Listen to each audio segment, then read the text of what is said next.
Pada sore hari, Wawa bertemu dengan Asri di taman dekat kampus.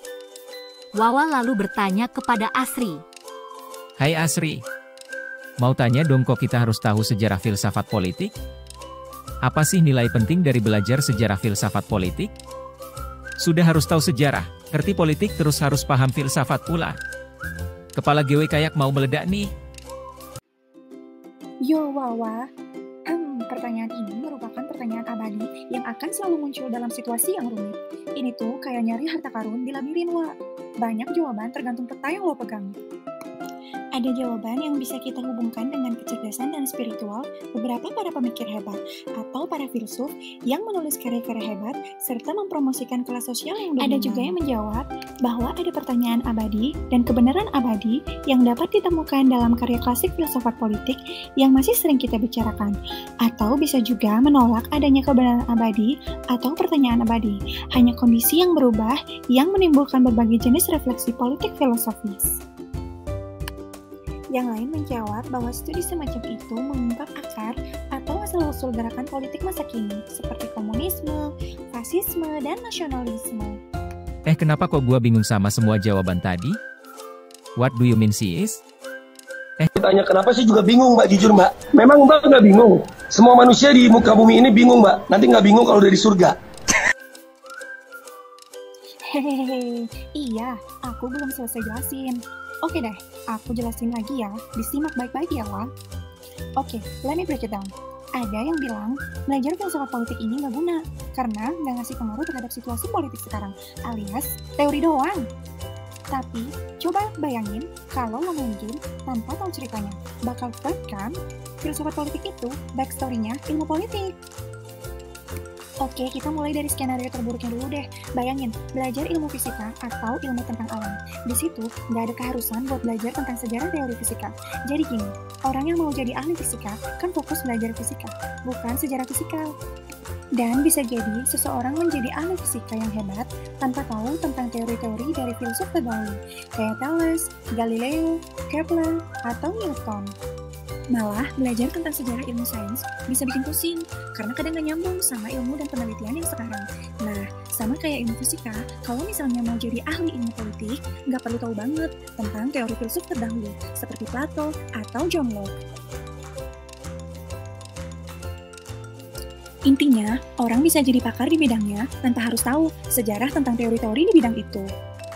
Jadi intinya belajar sejarah filsafat politik gak ada gunanya? Kamu dengar dulu, itu kan cuma kasus terburuk. Jadi, secara historis, ilmu politik modern berasal dari filsafat politik, sama seperti ilmu alam modern berasal dari filsafat alam. Dan, filsafat politik dalam artian penting adalah usaha yang melihat ke belakang. Bagian yang sangat penting dari pokok bahasanya adalah sejarahnya itu sendiri, yang terdiri dari karya-karya klasik dari Plato hingga Rawls. Dalam hal ini, teori politik tidak seperti ilmu fisika.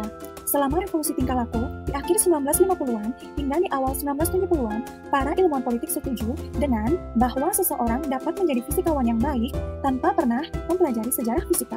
Tetapi, hal yang sama tidak dapat dikatakan tentang filsafat politik. Jadi begitu? Tapi apa sih itu revolusi perilaku? Kenapa kita harus belajar yang jadul-jadul? Revolusi perilaku muncul pada akhir 1950-an dan berlangsung hingga awal 1970-an, menandai perubahan signifikan dalam pendekatan ilmu politik dan ilmu sosial di universitas dan institusi penelitian di Amerika Serikat. Revolusi ini ditandai dengan meningkatnya penekanan pada penelitian empiris, metode kuantitatif, dan metode ilmiah sebagai cara untuk memahami perilaku manusia dalam politik. Sebelum revolusi ini, ilmu politik didominasi oleh pendekatan yang lebih filosofis dan historis.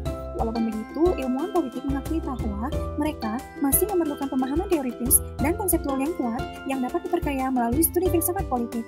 Ini dapat memberikan wawasan tentang bagaimana dan mengapa beberapa pola perilaku politik mungkin telah berkembang dari waktu ke waktu. Wah, sekarang aku paham. Jadi tahu mana yang teori doang, mana yang udah terbukti. Gak cuma asal ikut-ikutan, tapi bisa kritis dan paham alasan di balik semuanya. Nah, Sobat Catatan Asri, jadi tahu kan kenapa belajar filsafat politik itu keren banget? Karena kita jadi lebih jago dan kritis ngelihat hal-hal yang jadi dasar cara kita ngumpulin fakta. Filsafat politik tuh suka banget ngajak kita mikirin hal-hal gede, kayak apa sih yang adil, bagaimana kekuasaan harusnya dijalankan, apa saja sih kewajiban kita ke orang lain. Ini semua penting banget buat ngasih kita bingkai pikiran yang mantap dalam melihat dan mengartikan data. Kalau kalian mahasiswa ilmu politik, harus coba belajar filsafat politik dengan cara membaca ulang, dan pikirin nih karya-karya dari Plato, Aristoteles, Machiavelli, Hobbes, Locke, Rousseau, Marx, dan lain-lain. Tapi, ada tantangan nih, bacaan-bacaan ini kayak labirin. Banyak banget cara buat ngertiin dan nafsirin isinya. Nah, kalian penasaran nggak sama cara-cara keren buat ngulik isi pikiran superhero filsafat ini? Lanjut di part 2 ya!